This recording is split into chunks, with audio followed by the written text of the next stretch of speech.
안녕하세요. 제약바이오의 주간 이슈부터 다음 주 이슈까지 쌈박하게 정리해보는 시간, 제박 캘린더의 전혜원 기자입니다. 이번 주 제약바이오 섹터는 지난주 상황과 비슷하지만 소폭 하락하며 침체된 모습입니다. 20일 기준 코스피 의약품 지수는 전주인 13일보다 약 0.6% 하락했고, 같은 기간 코스닥 제약 지수는 약 1.7% 떨어졌습니다. 이번 주에는 반등 기회를 모색할 만한 큰 호재는 없었던 한 주인데요. 이번 주 제약바이오 이슈 함께 보시죠.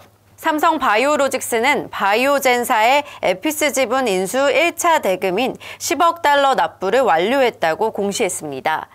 양사 계약에 따라 1차 납부가 완료된 이날부터 에피스는 삼성바이오로직스의 100% 자회사로 공식 전환된 겁니다. 삼성바이오로직스는 에피스 인수를 시작으로 글로벌 바이오 기업을 향한 도약을 본격화하겠다는 계획입니다. 휴젤은 오는 29일 정기 주주총회를 열고 기타 비상무이사 4명과 사회이사 1명을 신규 선임할 것이라고 공시했습니다. 기타 비상무이사 중 1명은 GS그룹 오너 4세인 허서옹 GS 부사장인데요. 이로써 휴젤은 GS그룹의 본격적인 영향권 아래 들게 됐습니다. 앞서 GS그룹은 지난 2월 휴젤의 최대 주주에 오르면서 경영권을 확보한 바 있습니다.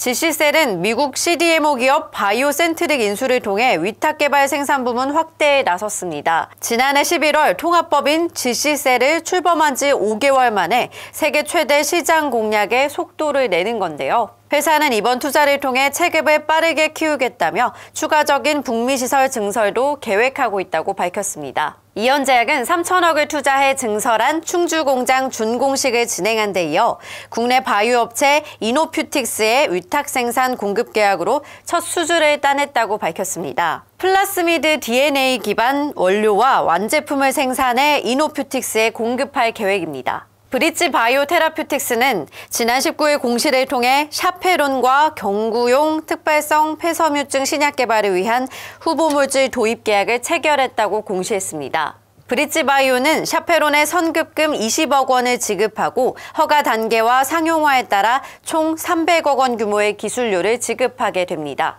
세무조사건으로 시끌벅적한 기업이죠.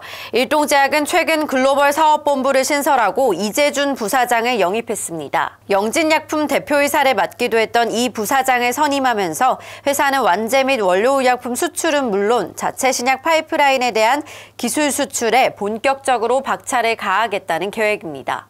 다음은 허가와 승인 소식입니다. 휴젤은 중국 의약품감독관리국으로부터 HA 필러 더 채움에 대한 품목 허가를 받았고, 또 독일에서는 보툴리눔 톡신 제제 보툴렉스를 미간주름 적응증으로 품목 허가를 획득했다고 밝혔습니다.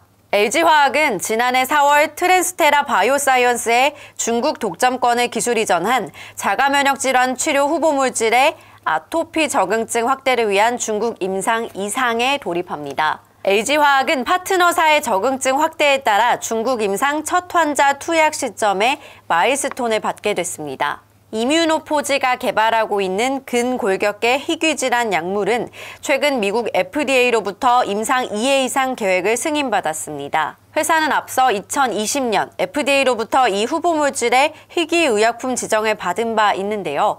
본격적인 임상을 이어가면서 2025년까지 코스닥 기술특례 상장을 목표로 하겠다는 포부도 밝혔습니다. 2년하고도 1개월 동안 지속됐던 사회적 거리두기가 해제됐습니다. 제약바이오 업계도 그동안 미뤄왔던 오프라인 행사를 조금씩 재개하려는 모습인데요.